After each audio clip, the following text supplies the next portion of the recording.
Students, हम discuss कर रहे थे बायोलॉजिकल मॉलिक्यूल के एक चैप्टर को, जिसमें आज का हमारा टॉपिक है न्यूक्लिक एसिड।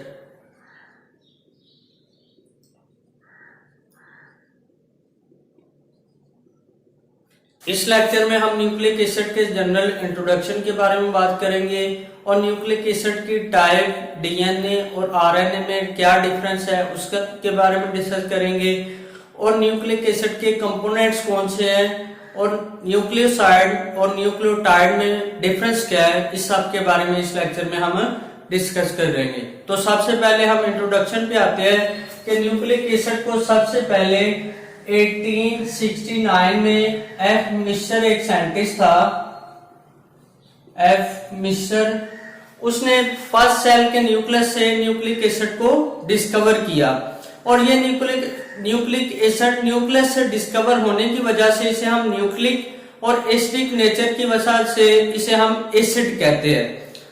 न्यूक्लिक एसिड क्या है? ये पॉलीमर्स है न्यूक्लियोटाइड्स का, polymers of nucleotides.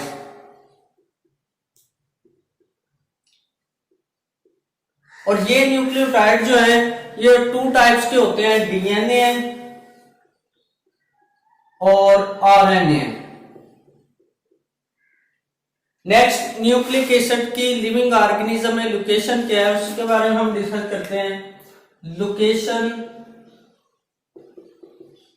Of nucleic acid, nucleic acid की जो लोकेशन है लिविंग ऑर्गेनिज्म में उसके टाइप के बेस पे वेरी करती है। अगर हम डीएनए की बात करें, डीएनए तो ये क्रोमोसोम,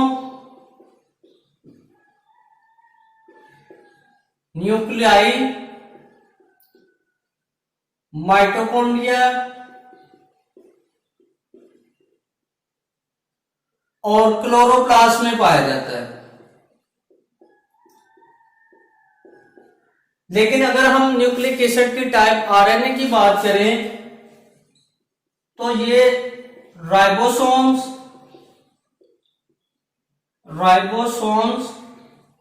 न्यूक्लियोलस,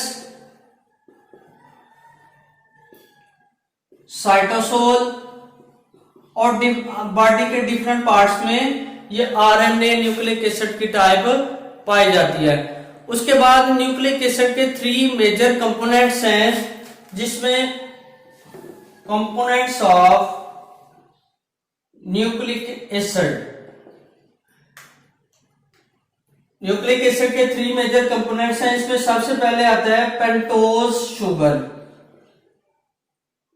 पेंटोज शुगर ये 5 कार्बन कंटेनिंग शुगर है और न्यूक्लिक एसिड में पेंटोज शुगर राइबोज पाई जाती है। अगर हम डीएनए की बात करें, न्यूक्लिक एसिड की टाइप डीएनए की बात करें तो इसमें डीऑक्सी राइबोज शुगर पाई जाती है, डीऑक्सी राइबोज शुगर। डीऑक्सी का मतलब क्या है कि इसमें एक ऑक्सीजन एटम रिमूव हुआ होता है, लेकिन आरएनए में राइबोज शुगर पाई जाती है, राइबोज शुगर। उसके बाद न्यूक्लिक एसिड का सेकंड जो कंपोनेंट है वो है नाइट्रोजिनस बेसिस, नाइट्रोजिनस बेसिस। और नाइट्रोजिनस बेसिस को भी फर्दर 2 टाइप्स में डिवाइड किया जाता है, पायरिमिडीन्स, पायरिमिडीन्स ये सिंगल रिंग स्ट्रक्चर है, ये सिंगल रिंग नाइट्रोजिनस बेसिस है और इसमें थायमीन और साइटोसिन इंक्लूड की जाती है, साइटोसिन। उसके बाद सेकंड पे आती है प्यूरिन्स, प्यूरिन्स में एडिनिन और गवानीन को इंक्लूड किया जाता है और ये डबल रिंग नाइट्रोजिनस बेसिस है, गवानीन। और अगर हम न्यूक्लिक एसिड की टाइप डीएनए की बात करें तो इसमें नाइट्रोजिनस जो बेसिस हैं थायमीन और एडेनिन आपस में बॉन्ड बनाती हैं, साइटोसिन और गवानीन आपस में बॉन्ड बना के डीएनए टाइप में आपस में नाइट्रोजनस जो बेसिस है वो बॉन्ड बनाती है। अगर हम न्यूक्लिक एसिड की टाइप आरएनए की बात करें, आरएनए, तो इसमें थायमीन की जगह यूरासिल पाई जाती है, यूरासिल, और इसके साथ एडेनिन और नीचे साइटोसिन और गवानीन आरएनए टाइप में पाई जाती है। उसके बाद न्यूक्लिक एसिड का थर्ड जो कंपोनेंट है वो है phosphoric acid, phosphoric acid. Phosphoric acid ये नाइट्रोजनस बेसिस को और राइबोस शुगर को डीएनए या आरएनए में जोड़ने के लिए या बॉन्डिंग के लिए फास्फोरिक एसिड एक इंपॉर्टेंट रोल प्ले करता है, और इसके लिए ये एस्टर लिंकेज क्रिएट करता है, एस्टर क्रिएट या फॉर्मेशन ऑफ एस्टर लिंकेज।